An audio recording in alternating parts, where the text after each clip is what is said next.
to the first ever episode of the Blue Couch Reviews. We are your hosts. I am Eddie. And I'm John. And what better way than to start off our first ever episode than with a movie by Christopher Nolan, his latest. That's right, we're talking Interstellar here. It's a sci-fi adventure, time-warping, black hole-infused movie. His latest blockbuster, and it's a big one. He tackles a lot of stuff in this one. Mm-hmm. And so it stars Matthew McConaughey and Catwoman herself, Anne Hathaway. Yes, and Jessica Chastain and Michael Caine.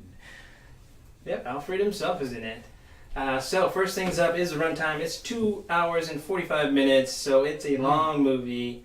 Factor in the trailers and then the pre-show previews before that, and you got 3 hours at the movies. Yeah. So what do you think, Eddie? Is it worth 3 hours of your time? I definitely think it is worth 3 hours of your time. You guys should definitely watch it if you haven't yet. It's very science factoid, so you get a lot to learn, and it's a very, very interesting movie. A lot of good concepts in it as well, so definitely worth watching.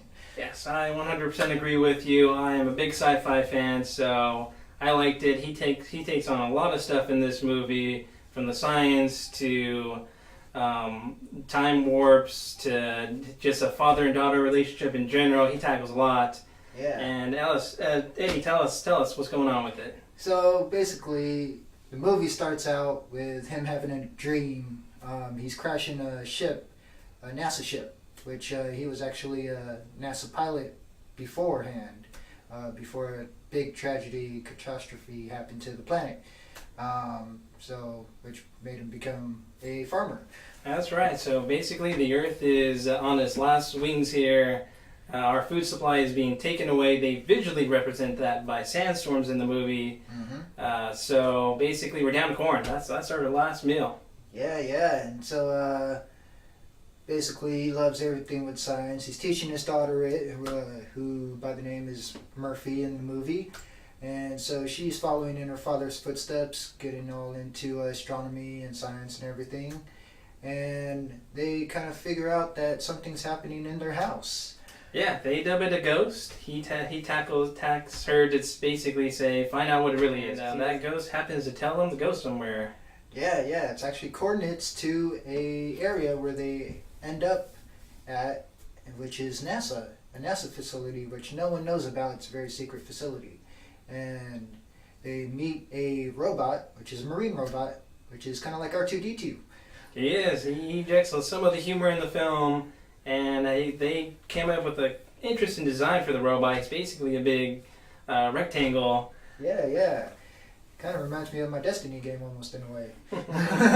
So Tars plays a pretty large role in the movie, and they do a good job with him. I thought his character is really handled well for it. Yeah, definitely. And he actually finds his old professor there, who actually is running the entire NASA facility there, and proposes a trip for him to go into interstellar space and find a habitable planet for the human species to keep us alive.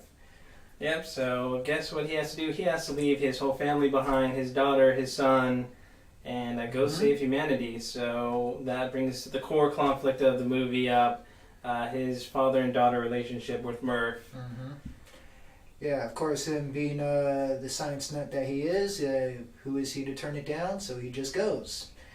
Yeah, and so they actually leave, and there's actually 5 astronauts, one of whom is Dr. Amelia, which is the professor's daughter, played by Anne Hathaway.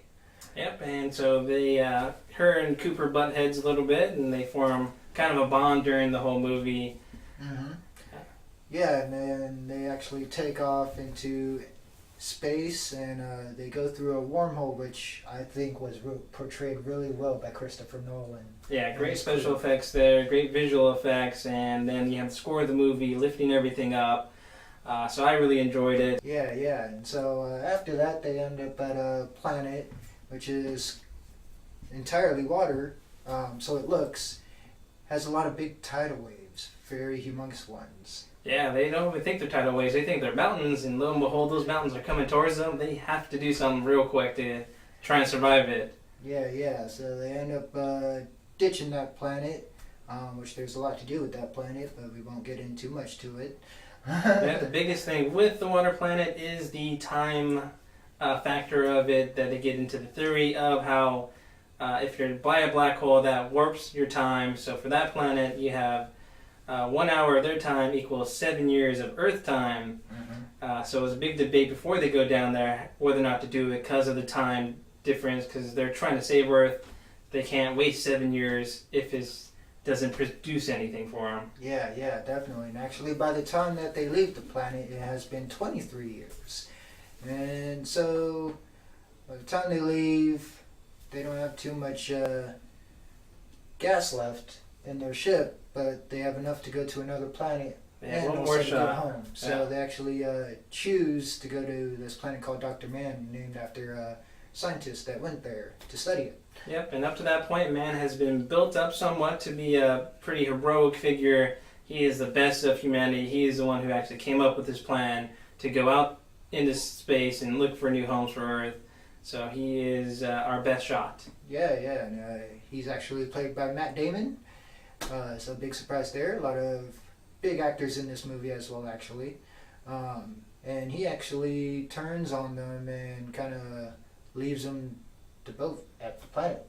He does. He goes stir crazy, which is one of the biggest plot points in the movie. So when this occurs, you're either on board or you're not. He's basically, like in all sci-fi movies, we are our own worst enemy. So he is the threat to them once it's revealed, and he tries to steal their ship. Yeah. Actually, he does. He does. I believe he takes the Ranger and goes up into space and tries to dock onto the main ship and doesn't do it right. And so eventually the others make it up there, and by the time they get up there, they're already really close to the black hole Gargantua. So that's another big scene right there. Yep, Cooper comes to the plan to give him one more shot to try and get to another planet, and they go for it. Yeah, they kind of dump himself and the marine robot Taurus into the black hole to study it and to save Dr. Amelia. Yep, and that's the other big plot point of the movie. They go into the black hole, and it's another dimension. And the way they visually represent that's either going to, once again, kind of turn you off or turn you on to it. Yeah. I personally thought it was okay, just because I couldn't think of another way to visually represent it myself on how you can represent another dimension and what they were trying to convey with his connection to his younger daughter at that time. True. And it's a very, very good concept on their part on portraying a black hole. I did not see that at all. I didn't expect it, and a lot of people won't, but it's a very good idea that they came up with. And actually that whole scene ties into the beginning of the movie as well. So long story short, they kind of make it out. Miss Dr. Cooper, he makes it out of the black hole, and some astronauts pick him up and take him back to a space station named after him.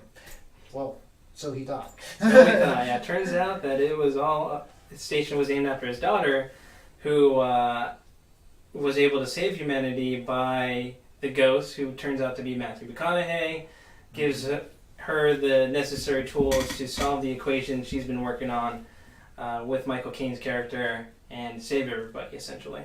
Yeah, and so that's where the father and daughter tie in. He finally meets her, and she's happy and everything. He's really old at that time, just to give you an idea. He's 124 years old at that time when he sees her, and she's already kind of at that age. Even being that old, he still looks young, like his younger self. So yeah, and then from there they kind of leave it open to thought whether or not there's going to be an Interstellar 2 or not. Maybe, you never know. So never know. That's pretty much the movie right there. A little shortcut of the movie. So what did you think about it, John? How many stars would you give this movie? Yeah, so I really liked it. I would give it 3 Interstellar stars, ships out of 4. I thought it was really good, and the whole father and daughter relationship for me worked really well. I was emotionally invested at that time. As for myself, I also give it 3 interstellar ships out of 4. It's a very good movie, very detailed oriented, and the father-daughter relationship is very, very down to the core. It'll really affect a lot of people, and I'm sure they'll be able to touch up on that as well. So definitely worth watching, definitely worth staying and sitting down for the 3 hours.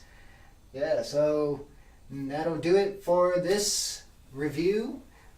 We'll see you guys next weekend with another review on The Hunger Games Mockingjay Part 1. Until then, good night. Good night.